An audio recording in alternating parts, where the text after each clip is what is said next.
welcome to the fourth episode about my 1953 Pontiac Chieftain. Today I want to work on the engine and I want to find out the conditions of the engine. Generally this task can be performed multiple ways. It could go to the extreme, like for example when they work on the racing engines. They after the race they take the engine, disassemble it, measure everything, check everything, replace certain components, just like a prevention, reassemble, and engine is ready for another race.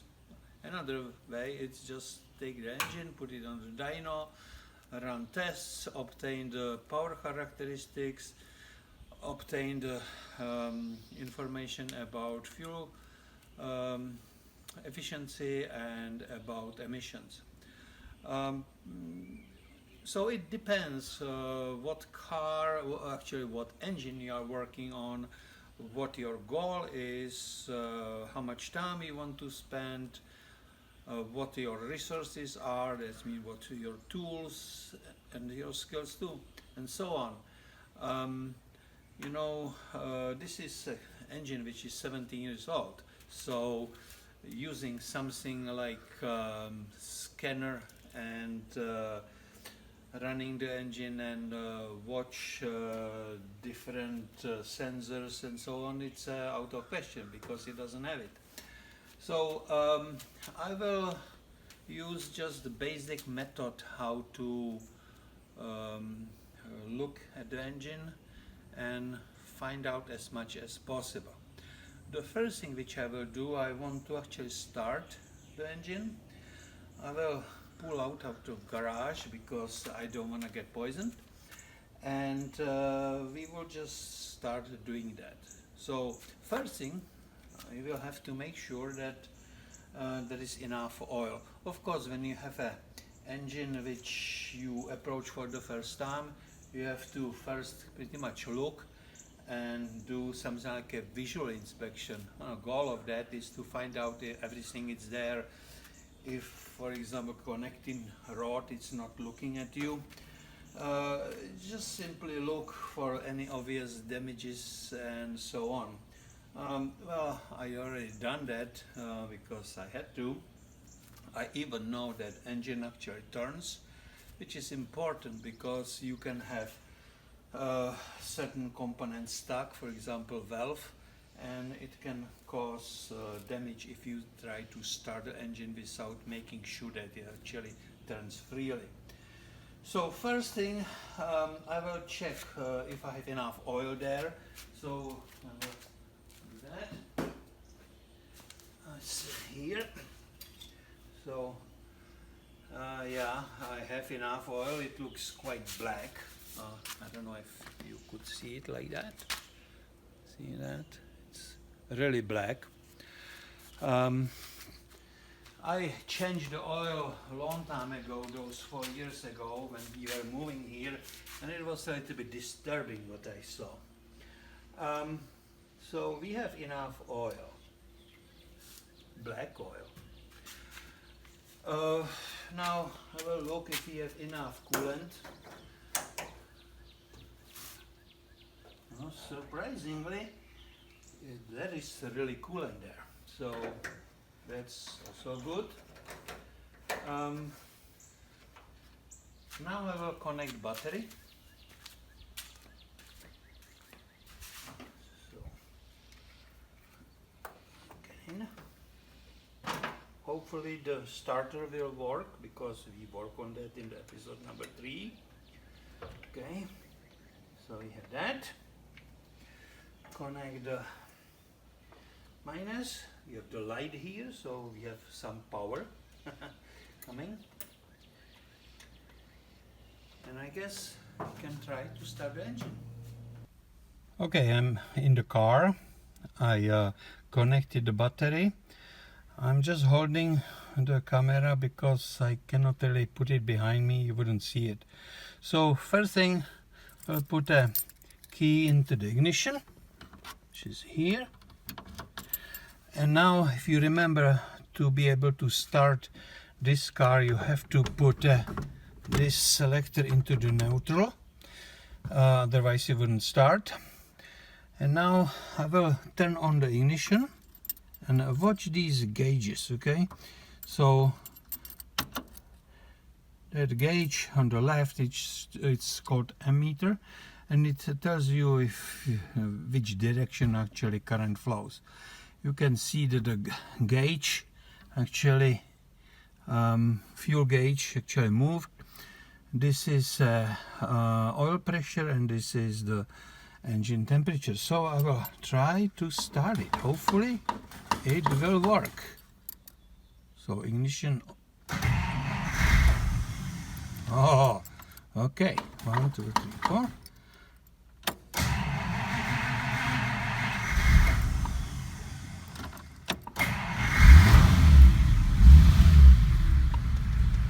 Okay, engine is running. It's actually idling. Now look, if I touch the gas, watch gauge of the oil. See, it's moving, so which indicates that we have some kind of oil pressure. It doesn't necessarily mean that everything is really lubricated. It could be some blockage and just oil starvation. Now I shall do the same thing. Look on the very left and you will see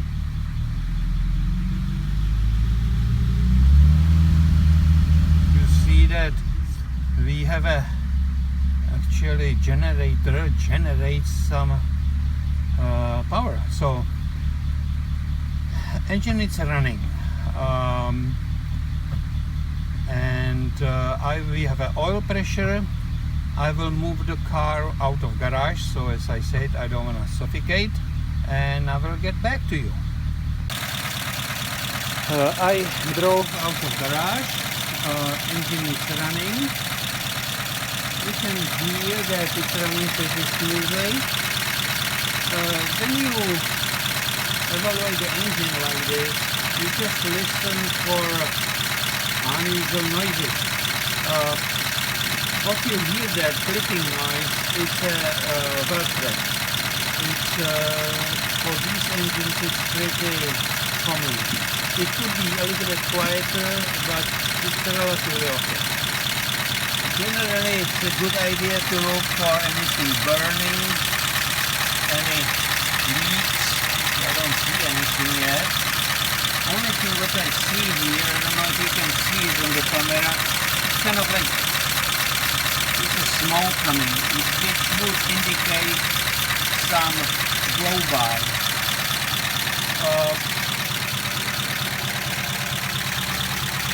Since it keeps running, that indicates that fuel delivery is working, that the fuel pump is working and delivers the fuel to the carburetor.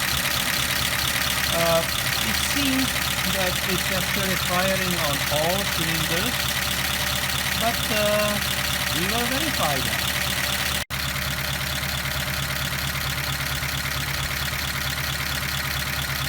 So now I want to make sure that it's running on all 8 cylinders.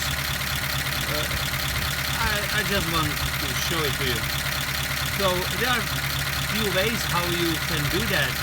You can use the thermometer and you just aim it on some spot. The best is very close to spark plug or on the spark plug and read the temperature. So it says 221. So I will try number 3. It says 218, and I will check all of these, and if one of them is significantly lower, it might indicate that it's not really firing. The problem could be or wires or spark plug or other reasons. Sometimes it's better if you have access to measure temperature on exhaust manifold on those individual ports. It's not easy to do it here, so I'm not going to do it. And another kind of like an old way, it's to be disconnecting spark wires, so which kind of you disable the ignition and RPM should drop, and then when you connect it back, RPM should go back. If this happens, this indicates that actual tested cylinder is working. Hopefully it will show it on the camera, so I will try it just to give you the idea. I will disconnect here number 2.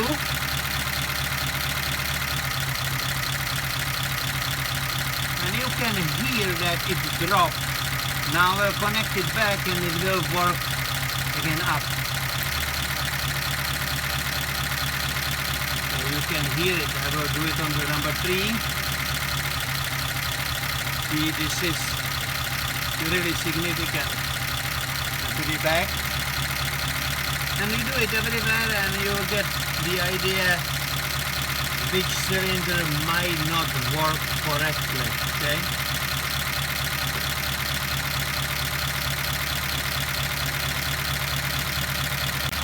So it's warming up, and if you look here on this ventilation system here, you will see the smoke coming out of it. In my opinion, it shouldn't be really like that. Which again, I will repeat, it might indicate the blowback.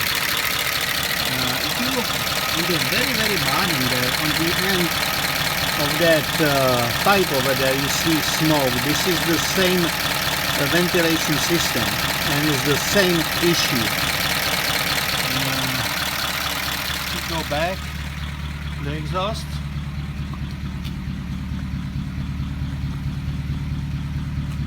We can definitely see the smoke, but remember, this is 1953 engine and emissions were not issue at all.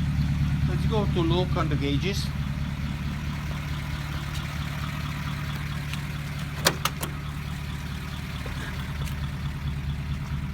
So you can see on the very right there is a water gauge, water temperature gauge. It's going up. Anything else, it's steady. You see the oil pressure here. It should be, it's a very wide range on the idle between I think 5 and 25, so it's there. I don't know if it's charging or not now.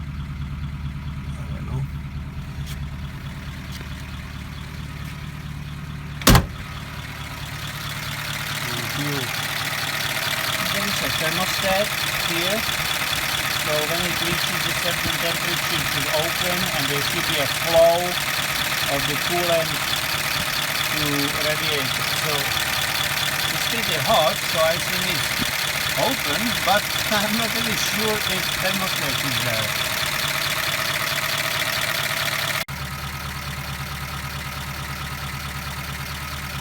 Okay, so what we learned so far? So we know that engine is running.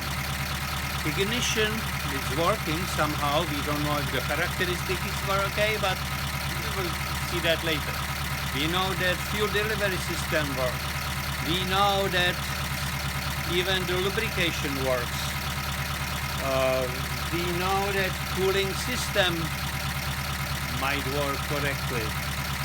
So, but we also know that there is a probably blow-by, and which is indicated by that smoke coming from that ventilation system and that smoky exhaust. So I will actually put the car back into the garage, and we would do more investigation.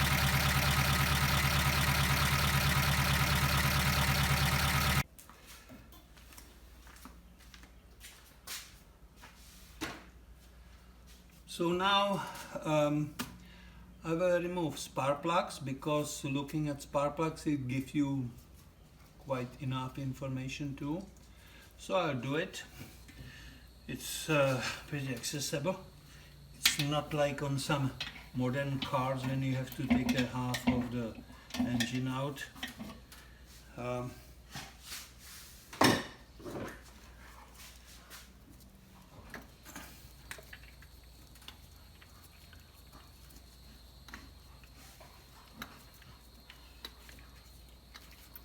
It's pretty hot. Okay.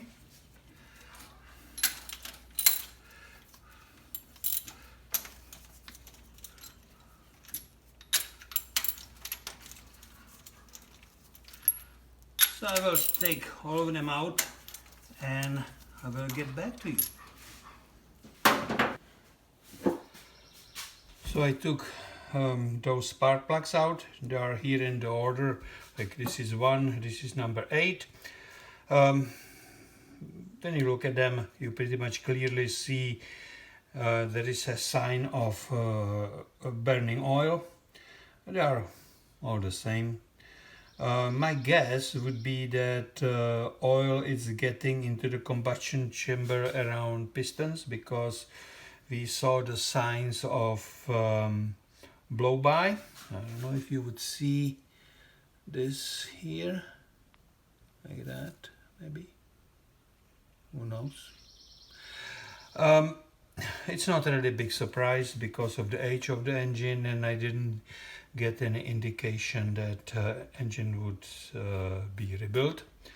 So it's probably inevitable, but I have to wait a little bit, and so we will investigate a little bit more. Another step is to do something which is called compression test. You put a gauge here into the place of the spark plug. You just hand tight here. The battery is connected. I'm using this trigger so I don't have to go into the car.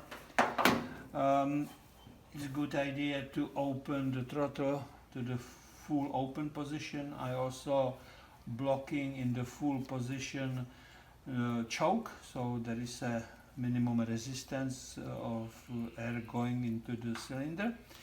And so you will try. 1, 2, 3.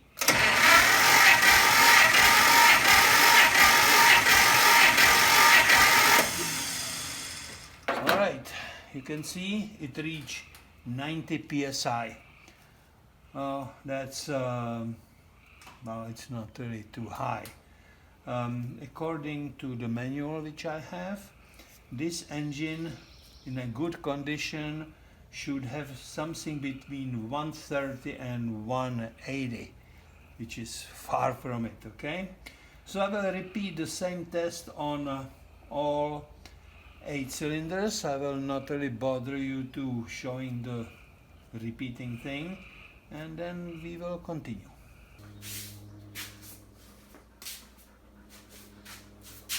I tested all 8 cylinders.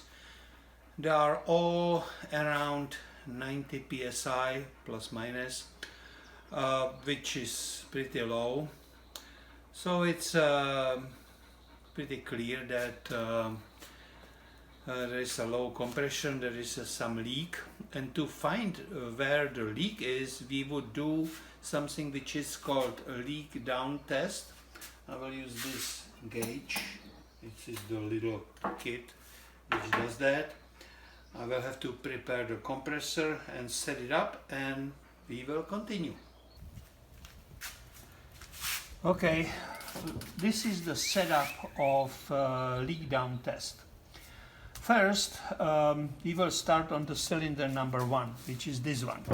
We have to set that cylinder on the top, the piston of the first cylinder into the top dead center when both valves are closed. This is the moment when actually ignition occurs.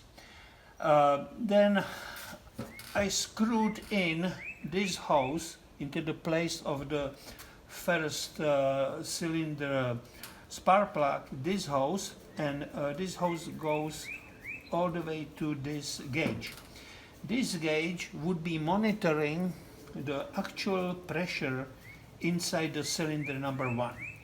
Here on the left we have another gauge which indicates the pressure of the air which I'm bringing from the compressor, which is this hose. It goes here, and there is a dial, and when I turn the dial I will be increasing the pressure on this part of the gauge, and it would go up, and as it goes up it would also run the air inside the cylinder, and we will be monitoring the pressure in the cylinder. If cylinder is in the perfect working order, in the ideal, the pressure here should be identical to the pressure here. If there is a leak, this pressure here on the left side would be higher than this one. And the way to do it, I will just raise the pressure all the way to 100 psi, and we will see how much the pressure in the cylinder is. If it would be perfect, you know, like real perfect, it will be about 95, maybe 90, 95 psi. So it will be 100 here and 95 here. If it would be less, which indicates that it's actually leaking more, and there are 4 options where, well, actually more, but usually about 4 ways how air is actually leaking out of the cylinder. First one, it's around the piston, and we would be listening for that leak because it's actually, you can hear it. Here, this is the ventilation hose, the pipe. We could hear it there.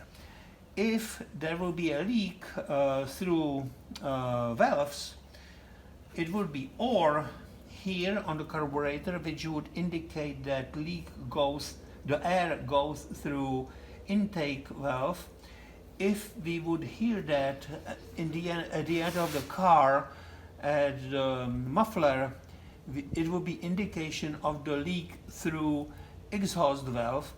And if there is actually bubbles or sound here in the radiator, which indicates that most likely gasket between the head and block, it's broken and it goes into the cooling system. There could be other ways of the leak, but these are the most common. So let's try to do that. I have a compressor on, and now I will be dialing this, and when I get to the 100, watch this gauge here on the right, which would tell us percentage how it holds the pressure. Okay, so I'm going ahead, I'm turning it up, it's going up here, see that? So I go all the way to 100.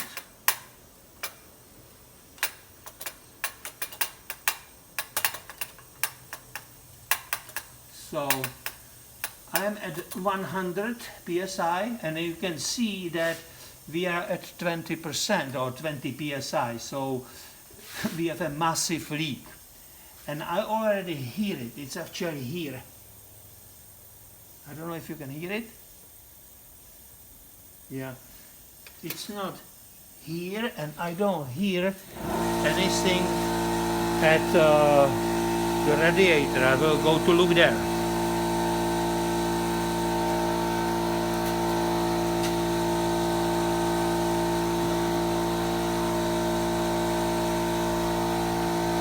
You can see what's the difference. Here on the right side, this is the pressure in the cylinder. So it's like a very massive leak, and I will show you. You will actually hear it if I move the camera all the way to this ventilation.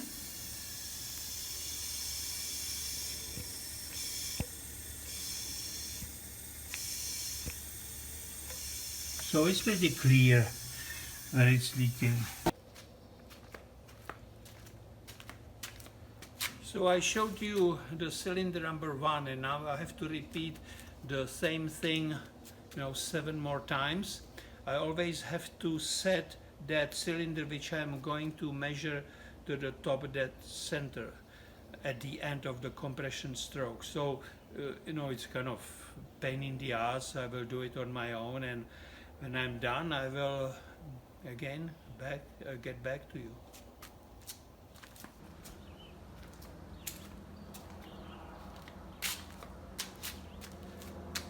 I think that this leak down test would be the last test which we conducted, and it pretty much gave us a good idea about the condition of the engine. It's not really great. Engine will have to be rebuilt. That's clear. Just because of the age, and it's the reality. I will not do it right now. I will have to first find out the availability of the parts, which I think is not going to be exactly easy, because Pontiac was not the most popular car. It would be different on probably Chevrolet or Ford, but I will try. Meanwhile, I will be doing other stuff, like brakes and so on. So I think that this concludes the episode number 4, and I will see you at the episode number 5.